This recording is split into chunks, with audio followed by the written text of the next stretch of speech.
Assalamualaikum warahmatullahi wabarakatuh. Yang sejahtera untuk kita, eh, mengampu di mata kuliah manajemen dan etika geomatika. Pada tugas kali ini, analisis pengelolaan dan pemanfaatan data geospasial perkotaan berbasis BIM dan IoT. Pada kelompok 5 ini disusun oleh Igede Angga Susiadharma, Feni Agustis, Johannes Benar dan Pangaribuan, Irat, dan Kalila Nurgaida. Oke. Untuk sebelumnya melanjutkan ke selanjutnya itu, kami akan menjelaskan terkait dengan latar belakang dari perkembangan teknologi digital mendorong transformasi menuju konsep Smart City. Smart City itu memanfaatkan yang pertama, Building Information Modeling atau BIM. Kedua itu Internet of Things atau IoT. Yang ketiga itu Imaged Aerial atau IoV. Dan yang keempat itu data geospasial. Selanjutnya itu teknologi yang digunakan untuk meningkatkan efisiensi layanan publik. Kedua itu pengelolaan infrastruktur. Tiga itu monitoring lingkungan. Dan yang terakhir itu pengambilan keputusan berbasis lokasi. Selain itu, di latar belakang juga menjelaskan penggunaan teknologi digital juga menimbulkan apa saja. Yang pertama, risiko dan implikasi. Kedua itu keamanan data. Tiga itu bias dari model. Keempat itu ketimpangan akses teknologi. Selanjutnya, dari latar belakang akan menjelaskan rumusan masalah. Yang pertama, rumusan masalah apa? Bagaimana penerapan teknologi BIM, IoT, dan UAV ini dan data geospasial dalam Smart City. Kedua, apa saja permasalahan dari etika profesi geomatika dalam pengelola data geospasial? Ketiga, bagaimana risiko privasi dan keamanan data geospasial ini? Keempat, apa saja dampak sosial dan dampak lingkungan dari teknologi Smart City? Dan yang terakhir, bagaimana solusi teknis, kebijakan, dan profesional untuk mengatasi dari permasalahan tersebut? Oke, untuk selanjutnya itu akan dijelaskan oleh rekan saya. Dipersilakan. Baik, terima kasih. Selanjutnya saya akan menjelaskan tentang teknologi dalam Smart City. Dalam konsep Smart City terdapat integrasi beberapa teknologi utama. Pertama yaitu Building Information Modeling atau BIM yang digunakan sebagai model digital bangunan dan infrastruktur untuk mendukung perencanaan serta pengelolaan kota. Kedua adalah Internet of Things atau IoT, yaitu sensor digital yang bekerja secara real-time untuk monitoring lalu lintas, kualitas lingkungan, energi, dan keamanan kota. Ketiga adalah UAV atau drone yang digunakan untuk pemetaan dan monitoring wilayah perkotaan secara cepat dan detail. Kemudian, seluruh data tersebut diintegrasikan melalui sistem data geospasial untuk mendukung pengambilan keputusan berbasis lokasi. Selanjutnya, untuk studi kasus BIM dan IoT, berdasarkan penelitian Brazauskas dan rekan-rekan tahun 2021, dikembangkan sistem bernama Adaptive City Platform atau ACP.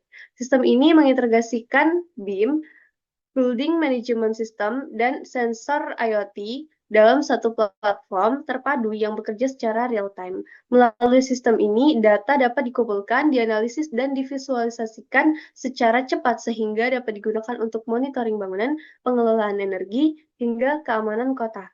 Penerapan sistem seperti ini menunjukkan bahwa integrasi BIM dan IoT mampu meningkatkan efisiensi pengelolaan kota dan mendukung pengambilan keputusan yang lebih cepat dan akurat. Kemudian ada keterkaitan pada etika profesi informatika yang dimana dapat prinsip pada etika yaitu integrasi, kerahasiaan, akuntabilitas, dan juga transparansi. Terdapat permasalahan etika yang dimana yaitu terdiri dari pengumpulan data masyarakat secara besar-besaran, penyalahgunaan data lokasi, serta pengawasan yang berlebihan yang dimana dapat menguranginya transparansi data penggunaan data tersebut. Kemudian ada pun dampak dari pengawasan tersebut yang dimana pelanggaran privasi masyarakat, menurunnya kepercayaan publik, dan juga resikonya terdapat manipulasi data. Next.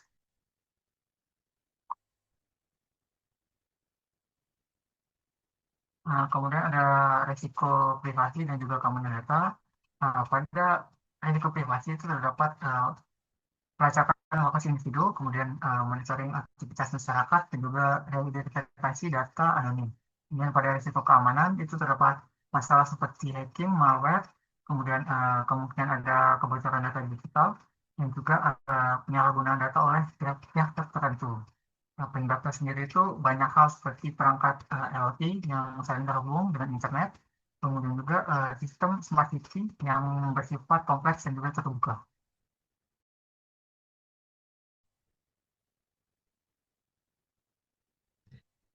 Oke, selanjutnya kita akan membahas bias model dan ketimpangan data. Pada bagian ini, kita membahas bahwa teknologi dalam smart city tidak selalu bersifat netral.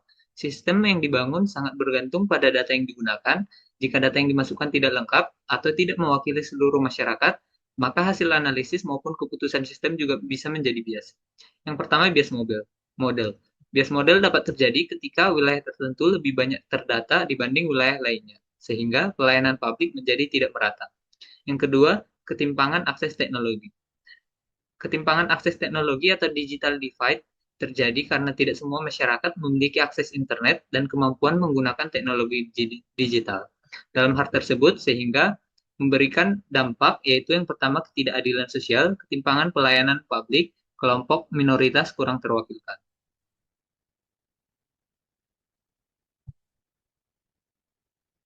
Selanjutnya, dampak sosial dan lingkungan. Smart City juga memberikan dampak besar terhadap aspek sosial dan lingkungan. Dampaknya tidak hanya positif, tetapi juga memiliki tantangan yang perlu diperhatikan. Yang pertama, dampak positif. Dari sisi positif, Smart City mampu meningkatkan efisiensi energi melalui sistem otomatisasi dan monitoring berbasis sensor. Selain itu, kondisi lingkungan dapat dipantau secara real-time, seperti kualitas udara, banjir, kemacetan, maupun pengelolaan sampah. Pelayanan publik juga menjadi lebih cepat dan efisien karena didukung integrasi data dan teknologi digital. Hal ini membantu pemerintah dalam pengambilan keputusan yang lebih tepat dan responsif. Yang kedua, dampak negatif. Di sisi lain, penggunaan teknologi yang masif juga menimbulkan risiko. Salah satunya adalah pengawasan berlebihan terhadap masyarakat yang dapat mengurangi privasi. Ketergantungan tinggi terhadap teknologi juga menjadi tantangan. Ketika sistem mengalami gangguan, maka banyak layanan publik dapat ikut terganggu. Selain itu, pengembangan perangkat digital yang cepat menghasilkan limbah elektronik atau e-waste yang dapat berdampak buruk bagi lingkungan apabila tidak dikelola dengan baik. Oke, selanjutnya di sini saya akan menjelaskan rekomendasi teknis. Yaitu untuk mengatasi berbagai permasalahan tersebut, terdapat beberapa rekomendasi secara teknis. Yang pertama, penerapan enkripsi data dan autentikasi berlapis untuk meningkatkan keamanan sistem Smart City. Yang kedua, integrasi BIM, IoT, UAV, dan data geospasial melalui platform terpadu berbasis cloud computing dan big data analytics. Yang ketiga, melakukan audit keamanan sistem secara berkala. Selain itu, diperlukan teknik anonymization dan pembatasan akses data agar privasi masyarakat tetap terlindungi. Selanjutnya akan dijelaskan oleh rekan saya. Solusi teknis diperlukan juga kebijakan yang jelas dalam pengelolaan data geospasial Smart City. Pemerintah perlu membuat regulasi perlindungan data pribadi dan standar operasional penggunaan teknologi seperti CCTV, UAV, and tracking digital. Pemerintah juga harus meningkatkan transparansi mengenai bagaimana data masyarakat dikumpulkan dan digunakan. Selain itu, pemerataan akses teknologi dan peningkatan literasi digital juga penting untuk mengurangi ketimpangan digital dalam masyarakat. Kemudian profesional geomatika memiliki tanggung jawab besar dalam memastikan data geospasial digunakan secara etis dan bertanggung jawab.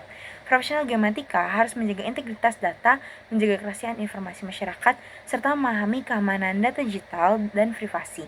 Selain itu, profesional juga harus mempertimbangkan dampak sosial dan lingkungan dalam setiap pengambilan keputusan terkait Smart City. Dengan penerapan profesi yang baik, pengelolaan data geospasial dapat memberikan manfaat maksimal tanpa mengabaikan hak masyarakat.